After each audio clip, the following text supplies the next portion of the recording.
పరిశుభ్ర భారతావని గాంధీజీ కల నిజం చేయిలా కరసేవ కొనసాగిద్దాం ఒకే జట్టులా ఇదో దీక్షలా శుభ్రం చేద్దాం మన దేశాన్ని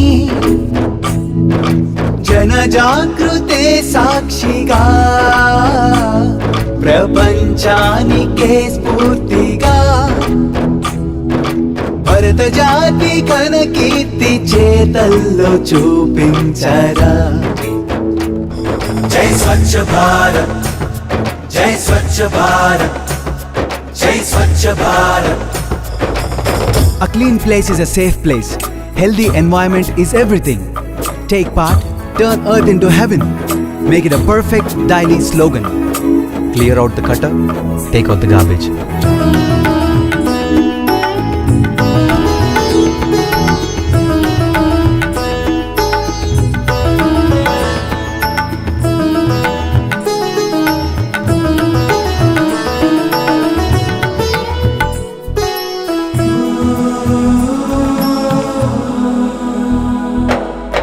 నువ్వింకా ఆలోచిస్తూ కూర్చోకలా ఆరంభం మీదవ్వాలి నలువైపులా. అనేటటువంటి కేంద్రాల యొక్క ముఖ్య ఉద్దేశం కాబట్టి అది ఎలాంటి చెత్త అయినా సరే అది ఊళ్ళో ఉండకూడదు. ఆ చెత్త ఎక్కడ ఉండాలి? షెడ్ దగ్గర ఉండాలి. ఆ షెడ్ దగ్గరికి వస్తే అది ఉపయోగపడింది. ఈ షెడ్ దగ్గరికి వస్తే మనం ఎరువు తయారు చేయగలం. సో ఈ విధంగా ఇక్కడ మనం సెగ్రిగేషన్ చేస్తాం. మన వాళ్ళు ఏం చేస్తారంటే ఈ వచ్చినటువంటి చెత్తని మనం ఇళ్ళకి వెళ్ళిన తర్వాత రిక్షాలు తీసుకొని ఇంటి దగ్గర సేకరించిన చెత్త మొత్తాన్ని షెడ్కి తెచ్చిన తర్వాత ఏం చేస్తామంటే ఈ షెడ్లో ఇలాంటి ప్లాట్ఫామ్ కట్టి ఉంటారు. ఆ రిక్షాలో తెచ్చినటువంటి ఆ చెత్త మొత్తాన్ని కూడా ఈ ప్లాట్ఫామ్ మీద వేస్తాం. ప్లాట్ఫామ్ మీద వేసిన తర్వాత ఎవరైతే షెడ్ ఉండేటటువంటి షెడ్ మిత్ర ఎవరైతే ఉన్నారో షెడ్ గార్డు అతను ఏం చేస్తాడంటే దీంట్లో ఉండే తడి చెత్త మొత్తాన్ని వేరు చేస్తాడు, పొడి చెత్త మొత్తాన్ని వేరు చేస్తాడు. అదేవిధంగా రీసైకిల్కి ఉపయోగించేటటువంటి ప్లాస్టిక్ కానివ్వండి, లేదా గాజు పెంకులు కానివ్వండి, లేదా ఇనుప పదార్థాలు కానివ్వండి, ఇలాంటివన్నీ ఉంటే అవన్నీ కూడా వేరు చేసుకుంటాం. ఇక్కడ వేరు చేసుకొని ఏదైతే మనకి అన్నం మెతుకులు కానివ్వండి, కూరలు కానివ్వండి, కూరగాయలు కానివ్వండి, ఇలాంటివి వచ్చినటువంటి ఆ యొక్క తడి చెత్త ఏదైతే ఉందో ఆ తడి చెత్త మొత్తాన్ని కూడా ఇక్కడ సెగ్రిగేషన్ చేసుకొని అదంతా కూడా బయట ఉండేటటువంటి ఇందాక మనం ఆరబెట్టినటువంటి తడి చెత్త కూరగాయలు ఇవన్నీ కుళ్ళిపోయినటువంటి కూరగాయల పదార్థాలు అవన్నీ కూడా తొట్లో వేసాం కదా, అది మగ్గిపోతుంది. అది మగ్గిన తర్వాత దాన్ని కూడా తీసుకొచ్చి ఒక లేయర్గా వేస్తాం. ఆ తర్వాత పేడ ఏదైతే మనకి పేడ దొరుకుతుందో ఊళ్ళో ఆ పేడని కూడా ఎండబెట్టి అది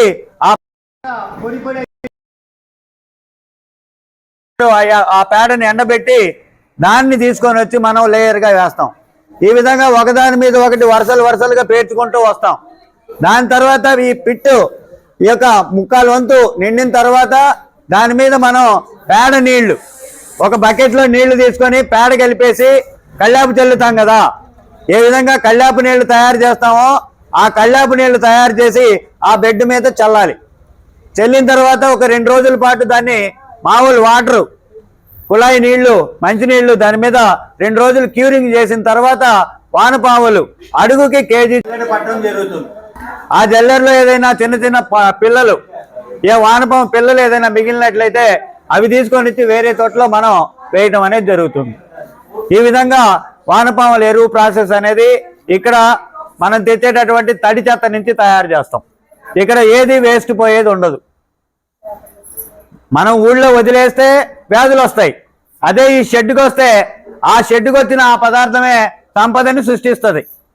ఆ సంపదని సృష్టించేది ఎట్లాగా అనేది ఈరోజు మనం ఇక్కడ చూస్తున్నాం.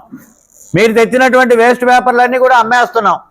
మీరు తెచ్చినటువంటి ప్లాస్టిక్ వేస్ట్ మొత్తం కూడా అమ్మేస్తున్నాం, పంచాయతీకి జమేస్తున్నాం. మేడం గారు చెప్పినట్టు ప్రతి గురువారం కూడా మనం ఎంత అమ్మామనేది కూడా లెక్క చెప్పాలి. పొన్నలూరు పంచాయతీ ఉంది, పొన్నలూరు పంచాయతీ నుంచి ఈ వారంలో ప్లాస్టిక్ ద్వారా ఎంత అమ్మారనేది పై నుంచి అడుగుతారు మమ్మల్ని. అలానే వేంపాడు పంచాయతీ ఉంది, వేంపాడు పంచాయతీ నుంచి ఎన్ని పేపర్లు, ఎన్ని కేజీల పేపర్లు అమ్మారు ఈ వారం అని మమ్మల్ని అడుగుతున్నారు. సో మీరు తెచ్చేటటువంటి ప్రతి పదార్థాన్ని మనం ఇక్కడ సంపద కోసమే ఉపయోగిస్తాం కాబట్టి దీన్ని అందరూ కూడా కొనసాగించాలి. ఎవరు కూడా దీన్ని నిర్లక్ష్యం చేయడానికైతే వీల్లేదు. ఇంతకుముందు ఎట్లా జరిగింది అనేది అనవసరం, కానీ ఇప్పటి నుంచి మాత్రం ఈ కార్యక్రమం అనేది జరగాల్సిందే ఖచ్చితంగా. కాబట్టి మన పంచాయతీరాజ్ శాఖ మంత్రి గారు పవన్ కళ్యాణ్ గారు కూడా దీని మీద ప్రత్యేకమైనటువంటి శ్రద్ధ తీసుకొని ఉన్నారు. అదేవిధంగా మీ జీతాలు కూడా 6,000 రూపాయలు ఇప్పుడు ఇస్తా ఉన్నారు, దాన్ని 9,000 రూపాయలు పెంచమని కూడా పవన్ కళ్యాణ్ గారు మన మోడీ గారిని అడిగి ఉన్నారు. కాబట్టి మీరు కనుక గట్టిగా ఈ కార్యక్రమం కనుక విజయవంతంగా మీ గ్రామాల్లో కనుక మీరు కొనసాగించినట్లయితే గవర్నమెంట్ కూడా మీరు చేసేటటువంటి సేవని గుర్తించి మీకు జీతాలు పెంచుతుంది. కాబట్టి అందరూ గుర్తించి ఈ కార్యక్రమం మంచి కార్యక్రమం, ఇది స్వకార్యము లేదా పుణ్యకార్యము కాబట్టి అందరూ కూడా చేస్తారని చెప్పి ఆశిస్తూ ఈరోజు వచ్చినటువంటి మీ అందరికీ ధన్యవాదాలు.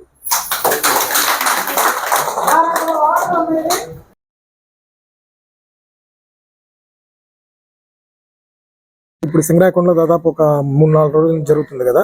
ఈ ప్రోగ్రామ్ ముఖ్య ఉద్దేశం ఏంది? ఈ రోజు ఏ మండలం వాళ్ళు ఇక్కడ పార్టిసిపేట్ చేస్తున్నారు? నేను పనులూరు నుంచి వచ్చామండి. నేను ఎంపీడీఓని. నా పేరు డాక్టర్ పి సుజాత. చాలా సంతోషం ఈరోజు ఎస్డబ్ల్యూపీసీ షెడ్స్లో ఇలా ట్రైనింగ్ రావటం.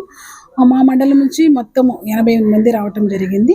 ముఖ్యంగా ఈ కార్యక్రమంలో పంచాయత్ సెక్రటరీలు, మా మండలంలో ఉన్న క్లాప్ మిత్రాలు, షెడ్ దగ్గర ఉండే క్లాప్ గార్డ్స్, షెడ్ గార్డ్స్ అందరూ కూడా ఈ కార్యక్రమానికి రావటం జరిగింది. ఈ షెడ్స్ యొక్క ముఖ్య ఉద్దేశం చెప్పాలంటే ఇది చాలా మంచి కార్యక్రమం. గౌరవనీయులైన మన సీఎం స్వర్ణాంధ్ర స్వచ్ఛాంధ్రలో భాగంగా ఇలా ట్రైనింగ్స్ ఈరోజు సింగరాకొండ మూలగుంటపల్లి ఏర్పాటు చేస్తున్నారు. ఆ కార్యక్రమం మేమందరం వచ్చున్నాము. ఇది మనకి ముఖ్యంగా ఈరోజు క్లాప్ మిత్రాలందరికీ పంచాయత్ సెక్రటరీ ట్రైనింగ్ ఇచ్చే ముఖ్య ఉద్దేశం ఏంటంటే పంచాయతీలో ఉన్న తడి చెత్తని, పొడి చెత్తని మనం ఎలాగా షెడ్కి తీసుకొచ్చి ఆ షెడ్లో మనం ఎలాగా వాటిని వేరు చేసి వాటి నుంచి సంపద ఎలా తయారు చేయాలి.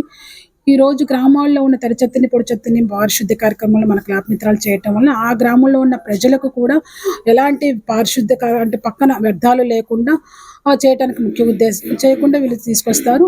అలా వ్యర్థాలు అలా గ్రామాల్లో ఉండటం వల్ల కూడా మనకి ఎన్నో రకమైన ఆరోగ్య సమస్యలు వస్తాయి.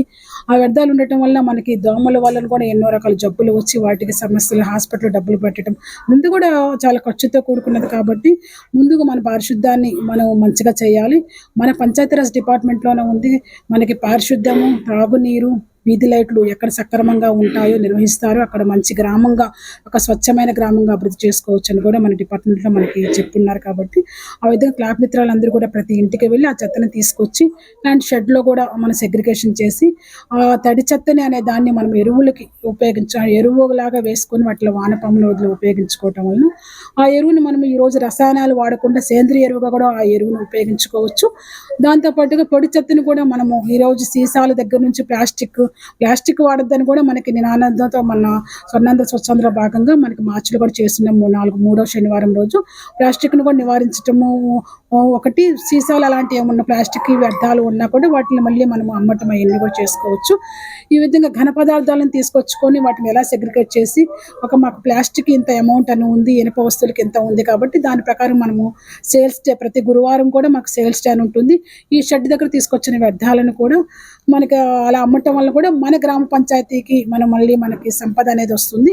దానివల్ల మళ్ళీ మన గ్రామాన్ని అభివృద్ధి చేసుకోవడానికి అవకాశం ఉంటుంది. దాంతోపాటు ఈరోజు చక్కగా చాలా మంచిగా ఇక్కడ ఉన్న మా ఎంపీడీఓ గారు, సింగరాకొండ ఎంపీడీఓ మేడం గారు, జయమణి మేడం గారు, మరియు పంచాయత్ సెక్రటరీ రామారావు గారు, మరియు ఎంఓటీలకు వచ్చిన జిలానీ సార్ వాళ్ళందరూ కూడా, మాకు అశోక్ గారు వాళ్ళందరూ కూడా చాలా చక్కగా మాకు అన్ని కూడా మా వాళ్ళకి ట్రైనింగ్ ఇచ్చారు. ఇంతమంది ఈ రోజు మూలగుంటపాడులో ఇంత మంచి కార్యక్రమంలో అంటే ఈ విధంగా ట్రైనింగ్ ఇచ్చి ఈ ట్రైనింగ్లో ఉన్న ప్రతి ఒక్క పాయింట్ని మేము తీసుకుని పల్లూరు మండలంలో కూడా ఇంకా మంచిగా ప్రతి ఒక్క షెడ్ని అభివృద్ధి చేసుకోవటం అనేది జరుగుతూ ఉంటుంది. ఖచ్చితంగా చేస్తాము. దీంతోపాటు ఈరోజు షెడ్ చూస్తుంటే మనుషులతో పాటుగా పశువులకు సంబంధించి కూడా వాటికి దహన సంస్కారాలు చేసే ఒక వాటికను కూడా ఏర్పాటు చేశారు. అది చాలా సంతోషదాయకం. పశువులను కూడా రోడ్డు మీద అలా వదిలేకుండా వాటిని కూడా షెడ్ దగ్గర తీసుకొచ్చి వాటిని మనము దహన సంస్కారాలు చేయటం వల్ల కూడా ఆరోగ్య సమస్యల నుంచి కాపాడినట్టు అవుతుంది ఆ ప్రజలని. ప్రతి ఒక్క ఎలా తీసుకురావాలి, పక్షాదులు చనిపోతే వాటిని ఎలా చేయాలి అన్నీ కూడా చాలా చక్కగా మాకు ట్రైనింగ్ ఇచ్చారు. ఆ ట్రైనింగ్ క్లాసెస్ని మేము తీసుకొని మా గ్రామాన్ని కూడా, పల్లూరు గ్రామాన్ని అభివృద్ధి బాటలో తీసుకెళ్తామని ఇంత మంచి ట్రైనింగ్ ఇచ్చారు మేడం. ధన్యవాదాలు మేడం. ఇప్పుడు ఇదంతా ఈ తడి చెత్త పొడి చెత్త కలెక్ట్ చేసి కార్మికులే కదా, ఈ సంబంధించి ఇప్పుడు ఇక్కడ ఇది తయారు చేసే విధానంలో ఇక్కడ ఎవరన్నా ఉంటున్నారా? ఉంటున్నారు. అంటే ఇప్పుడు ఈ షెడ్స్ లో ఉంటారు కదా, మరి వాళ్ళకి చెత్త తీసుకొచ్చి ఇక్కడ వేసి దాన్ని మొత్తం మళ్ళీ క్లీన్ చేసి ఇదంతా చేసేటువంటి ప్రాసెస్ లో అంటే ఆ బ్యాక్టీరియా పరంగా వాళ్ళు కూడా ఏదైనా దెబ్బతింటానికి అవకాశం ఉంటుంది. మరి వాళ్ళకి ఏమైనా సేఫ్టీ కోసం ఏమైనా వాడుతున్నారా? తప్పకుండా సార్, మనకి గవర్నమెంట్ కూడా ఖచ్చితంగా కొనుక్కోమని, జనరల్ ఫండ్ లో అయితేనే మాకు 15 ఫైనాన్స్ నుంచి కూడా మనకి అమౌంట్ ఉంటాయి శానిటైజర్ సంబంధించి. వాళ్ళకి జీతాలు పెట్టడం అయితేనేమి, వాళ్ళు సేఫ్టీగా ఆ సెగ్రిగేషన్ చేయడానికి, ఆ తడి చెత్తలో మీరు అన్నట్టు ఆ బ్యాక్టీరియాస్, ఆ కుళ్ళిపోయిన పదార్థాలు తీయడానికి కూడా మనకు గ్లౌజెస్ ఇస్తాము. తర్వాత వాళ్ళకి ఒక లైవ్ జాకెట్స్ కూడా ఉంటాయి, అంటే రేడియంతో ఉన్న లైవ్ జాకెట్స్ ఇస్తాము మేము. ప్లస్ గ్లౌజెస్, షూస్ కూడా కాళ్ళకి సంబంధించి కూడా ఒక ప్లాస్టిక్ గట్టిగా ఉండే వాటికి ఇస్తాము. చేతులకి గ్లౌజులు ఉంటే మాస్క్ కూడా పెట్టుకుంటారు సార్. ఆ మాస్క్ పెట్టుకోవటం వల్ల కూడా వాళ్ళకి ఖచ్చితంగా వాళ్ళు ముందు మన ఆరోగ్యము, దీంట్లో కూడా ఇంత షెడ్ ఈ సెగ్రిగేషన్లో ఈ పారిశుద్ధ కార్యక్రమంలో ముందు ఫస్ట్ నుంచి చెప్తున్నది, ముందు వ్యక్తిగతంగా మనం పరిశుభ్రంగా ఉండాలి, ఆరోగ్యంగా ఉండాలనే టాపిక్ కూడా నుంచే ఫస్ట్ తీసుకొస్తాము. తర్వాత కుటుంబ వ్యవస్థ బాగుండాలి, తర్వాత సమాజంలో ఉన్న మార్పు తీసుకురావాలని చెప్తాం. కాబట్టి దాంట్లో భాగంగా మా క్లాప్ మిత్రులు ఖచ్చితంగా మేము ఆ సెగ్రిగేషన్ విడదీసేటప్పుడు ఖచ్చితంగా మేము వాళ్ళకి మాస్క్తో పాటుగా గ్లౌజెస్ చేతికి, తర్వాత కాళ్ళకి షూస్ ఉంటాయి, షూస్ అవన్నీ ఇస్తాం సార్. వాళ్ళకి సంబంధించి ఖచ్చితంగా మేము చూసుకుంటాం సార్. వాళ్ళ ఆరోగ్య సంరక్షణ కూడా మేము కాపాడుతాం సార్. ఈ ప్రత్యేకంగా స్వర్ణాంధ్ర స్వచ్ఛాంధ్ర కార్యక్రమం ఏర్పాటు చేస్తున్నారు కదా, అది ఎస్పెషల్లీ మన మూలగుంటపాడు అంటే సింగరాయకొండ మండలంలో నియోజకవర్గం మొత్తం కలిపి సింగరాయకొండ మండలంలో ఈ ప్రోగ్రాం ఏర్పాటు చేస్తున్నారు కదా, దేని వల్ల మన మండలాన్ని ఎన్నుకొని మన గ్రామాన్ని ఎన్నుకోవటం వల్ల ఏంది దీంట్లో ఈ గ్రామంలో ఉన్న స్పెషల్? మన మూలగుంటపాడులో స్వచ్ఛాంధ్ర అనే ఒక కార్యక్రమం మీద మన గ్రామాన్ని మొత్తం కూడా క్లీన్ అండ్ గ్రీన్గా తీర్చిదిద్ది మన కాన్స్టిట్యున్సీ లెవెల్లోనే ఒక మోడల్ విలేజ్గా చేయడం జరిగింది. కావున మన అధికారులు, మన కలెక్టర్ గారు అయితేమి, డిపిఓ గారు అయితేమి, మా మండల లెవెల్ మా ఎంపీడీఓ గారు అయితేమి, విలేజ్ లెవెల్కి వచ్చేసరికి మా సర్పంచ్ గారు అందరూ కలిసి అందరు ప్రోద్బలంతో మా ఒక్క పంచాయతీని ఒక మోడల్ విలేజ్గా తీర్చిదిద్ది అందరికీ ఆదర్శంగా నిలుస్తూ మనలాగా ప్రతి ఒక్కరూ ఈ విధంగా చేయాలనే ఒక కాన్సెప్ట్తో మన మూలగుంటపాడుని సెలెక్ట్ చేయడం జరిగింది. 6 మండలాలకు కూడా మన మండలంలో మన పంచాయతీలో తీసుకొచ్చి రోజు ఒక మండలానికి, రోజు ఒక విలేజ్కి, ఒక మండలానికి అన్ని విలేజ్లో ఉండే క్లాబ్ మిత్రాలు కానీ, పంచాయత్ సెక్రటరీలు కానీ అందరికి కూడా ఇక్కడ మంచి ఒక అవేర్నెస్ ప్రోగ్రాం పెట్టి మనమైతే ఏ విధంగా చేస్తున్నామో అదేవిధంగా కూడా వాళ్ళ మండలాల్లో, వాళ్ళ విలేజ్లో చేయాలని ఒక కాన్సెప్ట్ తోటి గవర్నమెంట్ వారు ఎల్టీసీ ట్రైనింగ్ కింద మూలగుంటపాడుని సెలెక్ట్ చేయడం జరిగింది. ఈ కింద ఈరోజు పొన్నలూరు మండలం వారు వచ్చున్నారు. పొన్నలూరు ఎంపీడీఓ గారు కానీ, పొన్నలూరు ఈవార్డీ గారు కానీ, మా సింగరాయకొండ ఎంపీడీఓ గారు కానీ అందరూ వచ్చున్నారు. ఈ యొక్క ప్రోగ్రాం చాలా విజయవంతంగా జరుగుతుంది. ఇక్కడ నేర్చుకొని వాళ్ళ విలేజ్లో కూడా ఇదే విధంగా చేస్తారని నేను ఆశిస్తున్నాను. ఇంకా కూడా మన మూలగుంటపాడుకి, మన సింగరాయకొండకి మంచి పేరు వస్తుందని నేను ఆశిస్తూ. సార్, ఇప్పుడు మీరు ఇక్కడికి సెక్రటరీగా వచ్చిన తర్వాత ఎన్నిసార్లు ఈ ఎరువుని తయారు చేశారు? అంటే ఈ ఎరువు ఎన్నిసార్లు మీ ద్వారా ఉపయోగపడింది ప్రజలకి? అంటే నేను వచ్చినప్పుడు కొంత మూలబడి ఉంది. నేను వచ్చిన తర్వాత దీన్ని మళ్ళీ రన్ చేస్తూ మళ్ళీ తిరిగి ఉపయోగంలో తీసుకోవడం జరిగింది. ప్రస్తుతం 4 పిట్లలో మనం కంపోస్ట్ ఎరువు తయారు చేస్తున్నాం. ఒక 1 మంత్లో అది ప్రాసెస్ మొత్తం స్టార్ట్ అయ్యి ఉపయోగంలోకి వస్తుంది. దీన్ని మనం ఎవరు రైతులకు కానీ కేజీ 10 రూపాయల లెక్కన గవర్నమెంట్ వారు నిర్ణయించిన రేటు ప్రకారం రైతులకి విక్రయించడం జరుగుతుంది. దీనివల్ల గ్రామ పంచాయతీ శుభ్రంగా ఉంటుంది. అదేవిధంగా రైతులకి మంచి పోషకాలు కలిగిన ఎరువు సప్లై చేస్తున్న పంచాయతీ తరఫున దీనివల్ల మంచి ఉపయోగకరమని నా తరఫున, మన గవర్నమెంట్ వారి తరఫున తెలియజేస్తున్నాను. సార్, ఇప్పుడు ఈ చెత్త క్రమంలో ప్లాస్టిక్ కానీ, లేకపోతే గాజు పెంకులు కానీ, లేదా గాజు సీసాలు కానీ, లేకపోతే ఏదైనా ఇనుము కానీ ఇలా వస్తుంటాయి కదా, మరి వీటికి ఎలా చేస్తున్నారు సార్? మనకి ఈ వేస్టేజ్ కింద, వెట్ వేస్ట్ కింద ఏది వచ్చినా కూడా వేరు చేసి దీన్ని ప్లాస్టిక్ కానీ, మన అట్టపెట్టెలు కానీ, మనం బయట ఏదైనా ఐరన్ వచ్చినా ఏది వచ్చినా డివైడ్ చేస్తాం, మన పాతిని వాళ్ళకి అమ్మేసి పంచాయతీకి జమ చేయడం జరుగుతుంది. అంటే ఈ ప్లాస్టిక్ ని ఇది చేసేటువంటి యంత్రాలు ఏమైనా ఉన్నాయా? మన పంచాయతీ నుంచి కూడా మన గవర్నమెంట్ సప్లై చేస్తున్నారు.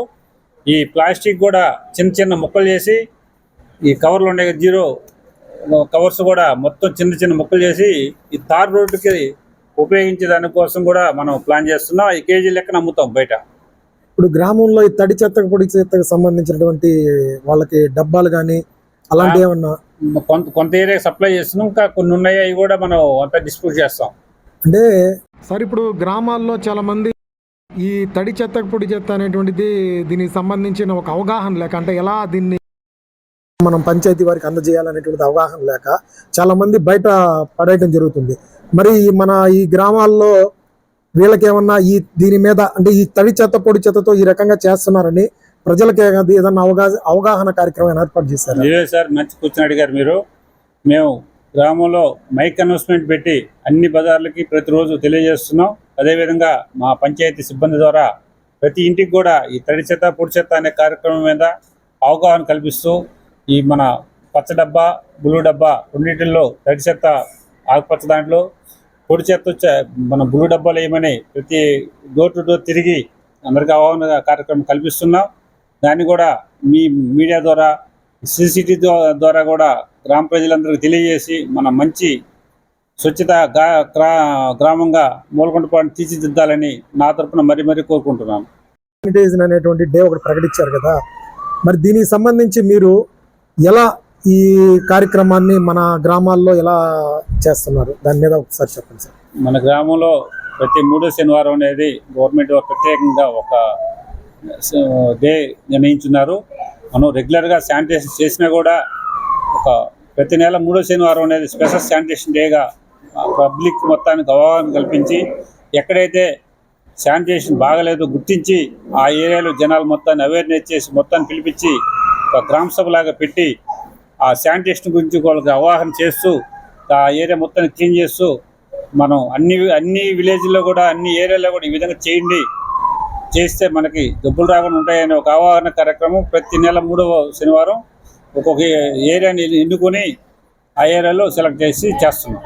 ఒక పంచాయతీ సెక్రటరీగా ఈ ప్రోగ్రాం వల్ల ప్రజలకి ఏ రకంగా ఉపయోగపడిద్ది, ప్రజలు దీన్ని ఏ రకంగా చూస్తారని మీరు అనుకుంటున్నారు సార్? నా తరపున పంచాయతీ వారికి పరిశుభ్రంగా ఉండాలని, ఎక్కడ జబ్బులు దోమలు లేకుండా చేస్తారని, ఒక మంచి విలేజ్గా మనం తీర్చిదిద్దాలని నా తరపున మరీ కోరుకుంటున్నాను. అంటే ఈ ప్రోగ్రాము ప్రజలకి ఇప్పుడు మినిస్టర్ గారు, మన గౌరవనీయులు ఉప ముఖ్యమంత్రి గారు, పంచాయతీ శాఖ మినిస్టర్ గారు స్పెషల్గా ఈ ప్రోగ్రాం ఏర్పాటు చేస్తున్నారు కదా, మరి దీనివల్ల ప్రజలు అవగాహన అనేటువంటిది కల్పించుకొని తడి చెత్తను పొడి చెత్తని పంచాయతీలకే వాళ్ళకి సంబంధించినటువంటి ఆ కుండీల్లో వేసి అందిస్తారని మీరు అనుకుంటున్నారా? తప్పకుండా సార్. మన ముఖ్యమంత్రి గారు అయితేమి, మన ఉప ముఖ్యమంత్రి గారు పవన్ కళ్యాణ్ గారు అయితేమి, మన లోకల్ కొండేపి ఎమ్మెల్యే గారు, మన మినిస్టర్ గారైన బాల వీరాంజనేయ స్వామి గారు కానీ, మా DPO గారు కానీ, కలెక్టర్ గారు కానీ, మా MPDO గారు, EORD గారు, మా సర్పంచ్ గారి ప్రోత్బలంతో మేము ఒక మంచి విలేజ్ని, మంచి కాన్సెప్ట్ ఎన్నుకొని మన విలేజ్ని ఒక ఆదర్శంగా తీర్చిదిద్దాలని కోరుకుంటున్నాం సార్. ఓకే.